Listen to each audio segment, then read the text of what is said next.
So today we are going to learn how to set the car moving. So here I put the handbrake, and now the car is parked, the engine is on, and now from here we will see how to set the car in motion. So first, just in case the surface is not even, I keep my right foot on the brake lightly, and then I release the handbrake. Now I press the clutch completely down and I put the first gear.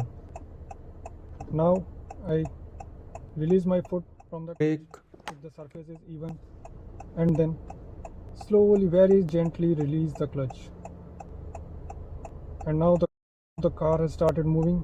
After the car has started moving, I can quickly release the clutch to the completely released position. I can fully release the clutch. Now, even if you do not keep your foot on the accelerator, the car will keep moving at a slow pace. And if you want to increase the pace in the first gear, then you can press the accelerator and the car will pick up the pace.